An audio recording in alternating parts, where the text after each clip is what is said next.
नमस्कार विद्यार्थियों, आज हम करेंगे विवा हिंदी व्याकरण का पाठ 10 विशेषण।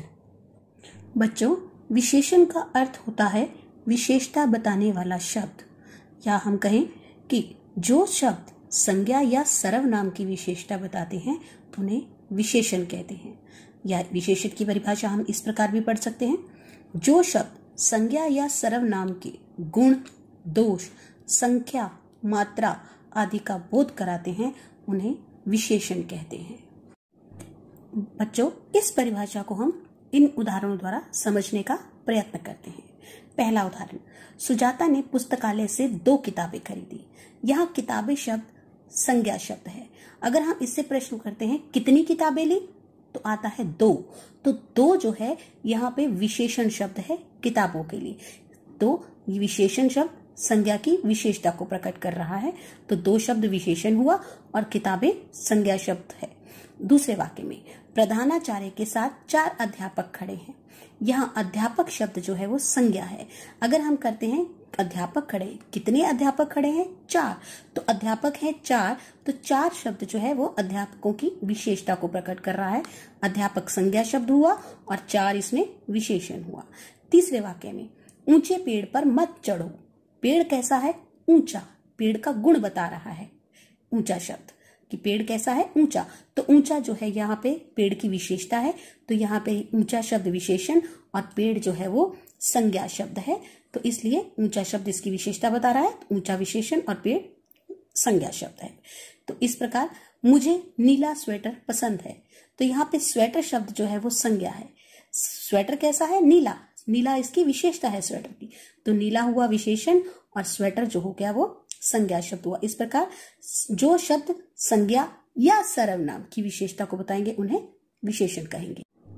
प्यारे बच्चों, जैसा कि मैंने आपको बताया कि जो शब्द संज्ञा या सर्वनाम की विशेषता बताते हैं उन्हें तो विशेषण कहते हैं, मगर जिन संज्ञा या सर्वनाम शब्दों की विशेषता बताई जाती है उन्हें विशेष्य कहते हैं। जैसे इनमें किताबें, अध्यापक, पेड़ और स्वेटर ये संज्ञा शब्द हैं, तो इन संज्ञा शब्दों को क्या कहेंगे? विशेष्य कहेंगे। इस प्रकार विशेष्य की परिभाषा हम कुछ इस प्रकार लेंगे। विशेषण शब्द जिस संज्ञा या सर्वनाम की विशेषता बताते हैं उसे विशेष्य कहते हैं। उदाहरण के रूप में जैसे हमने किया था, ऊंचे पेड़ पर मत चढ़ो। यहाँ पेड़ कैसा है? ऊंचा। तो ऊंचा विशेषण है और संज्ञा शब्द क्या है? पेड़। तो इसकी विशेषता बताई जा रही है, तो ये क्या है? विशेष्य। प्यारे बच्चों, अब बात करते हैं हम प्रविशेषण की। प्रविशेषण शब्द देखा जाए तो 2 शब्दों से मिलकर बना है, प्र और विशेषण। प्र का अर्थ होता है पहले और विशेषण का अर्थ होता है विशेषता बताने वाले शब्द। इस प्रकार जो विशेषण शब्द विशेषण की भी विशेषता पहले बताते हैं, उनसे पहले लगकर उन्हें क्या कहते हैं?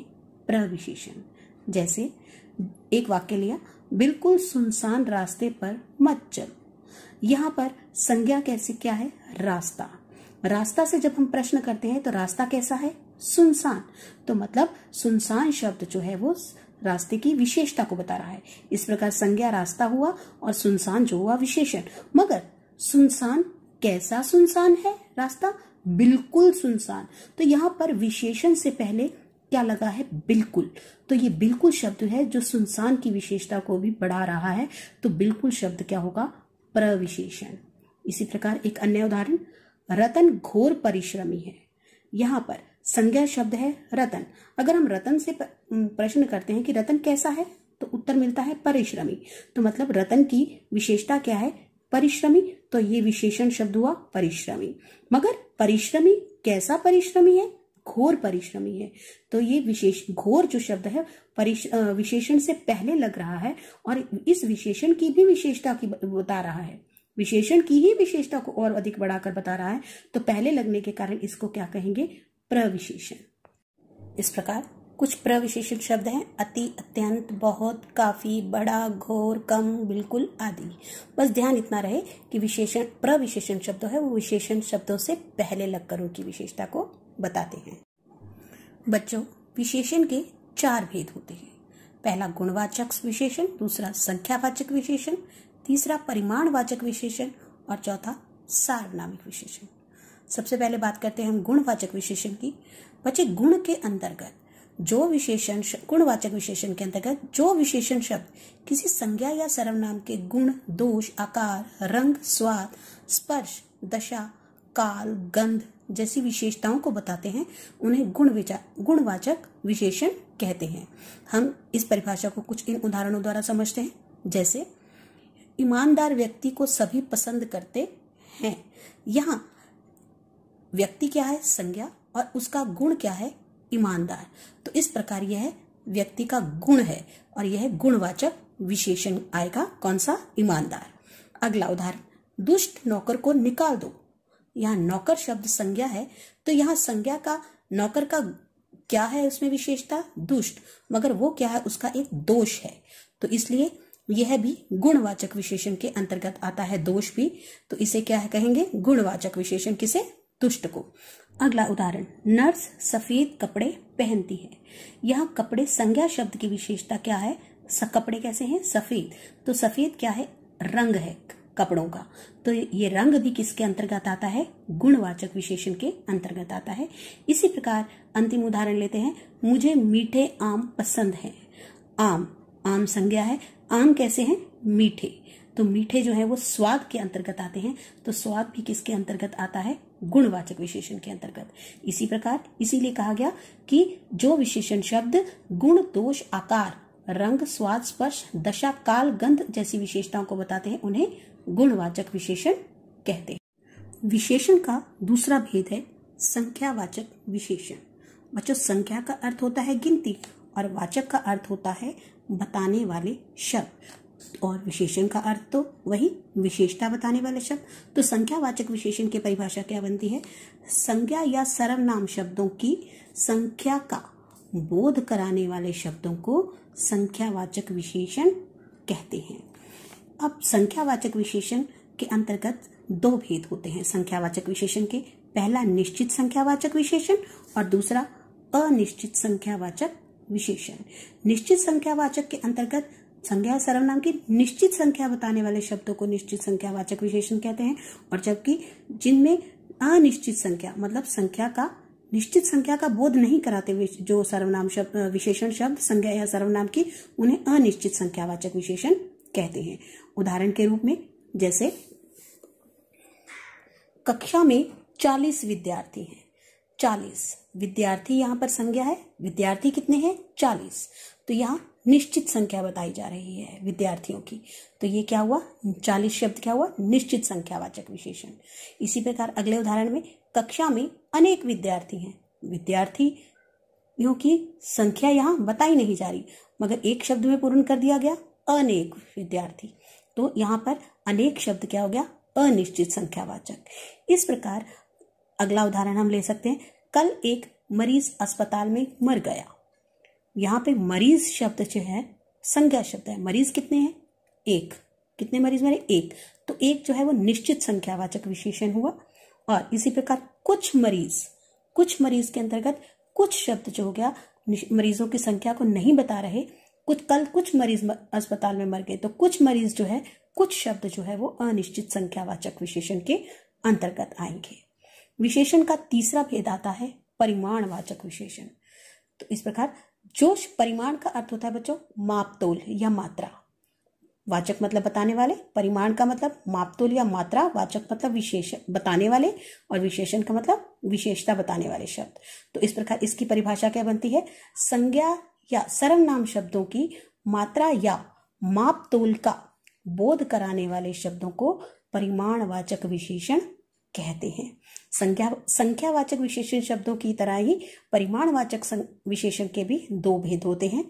पहला निश्चित परिमाणवाचक विशेषण और दूसरा अनिश्चित परिमाणवाचक विशेषण। निश्चित परिमाणवाचक के अंतर्गत संज्ञा या सर्वनाम शब्दों की निश्चित मात्रा या मापतोल का बोध कराएंगे विशेषण शब्द, जबकि अनिश्चित परिमाणवाचक के अंतर्गत संज्ञा या सर्वनाम की अनिश्चित मात्रा या मापतोल का बोध कराते हैं विशेषण शब्द। परिमाणवाचक विशेषण को भी हम कुछ इन उदाहरणों द्वारा समझने का प्रयास करते हैं। जैसे पहला वाक्य है, अनीता ने 5 मीटर कपड़ा खरीदा। यह कपड़ा शब्द जो है वो संज्ञा है। कपड़ा, कितना कपड़ा? 5 मीटर कपड़ा। तो यहाँ पर कपड़े को आपको पता है कि नापा जा सकता है, तो 5 मीटर कपड़ा जो है वो क्या हुआ, निश्चित परिमाणवाचक विशेषण। इसी प्रकार सब्जी में घी अधिक है, यहाँ पर घी जो है, घी की विशेषता बताई जा रही है कि वो अधिक है, मगर घी कितना है, उसकी मात्रा कितनी है, ये नहीं बताई गई, निश्चित मात्रा नहीं बताई गई, सिर्फ इतना कह दिया गया कि घी अधिक है। तो इसलिए अधिक शब्द जो है वो अनिश्चित परिमाणवाचक विशेषण है।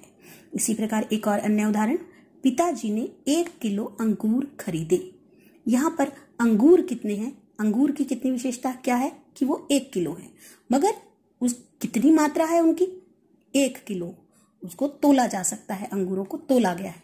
तो मात्रा और माप तोल वालों, तोलने वाली चीजों को नापने वाली और तोलने वाली चीजों को क्या लिया जाता है, मापने वाली को परिमाणवाचक के अंतर्गत। तो अंगूरों को तोला जा रहा है, तो 1 किलो क्या हुआ, निश्चित परिमाणवाचक विशेषण। प्यारे बच्चों, अब हम बात करते हैं सार्वनामिक विशेषण, जो कि विशेषण का अंतिम भेद है। सार्वनामिक विशेषण, सार्वनामिक परिभाषा इस प्रकार है, जो सर्वनाम शब्द संज्ञा से पहले लगकर उसकी विशेषता बताते हैं या उसकी विशेषता की ओर संकेत करते हैं, तो उन्हें क्या कहा जाता है, सार्वनामिक विशेषण। उदाहरण के रूप में, हमारा विद्यालय बहुत बड़ा है। यहाँ पर विद्यालय जो है वो संज्ञा शब्द है, विद्यालय कैसा है, बड़ा है, मगर विद्यालय शब्द से पहले क्या लगा है, सर्वनाम। तो विद्यालय किसका, कैसा विद्यालय, हमारा विद्यालय। तो हमारा शब्द जो है विद्यालय की विशेष की और संकेत कर रहा है, तो यहाँ पे हमारा शब्द क्या हुआ, सार्वनामिक विशेषण, क्योंकि ये विद्यालय संज्ञा से पहले लगा है।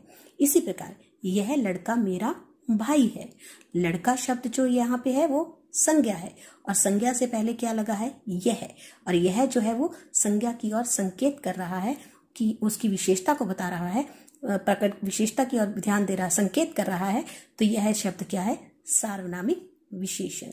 इसी प्रकार एक अन्य उदाहरण, यह चित्र दादाजी का है।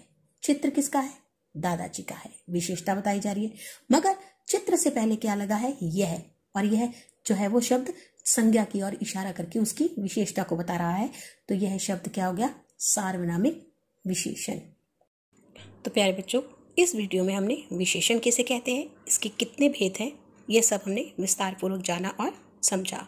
आप भी इसका ध्यानपूर्वक पठन करें और समझें, साथ ही अंत में दिए गए अभ्यास कार्य को भी करने का प्रयत्न करें। धन्यवाद। घर पर रहें, सुरक्षित रहें।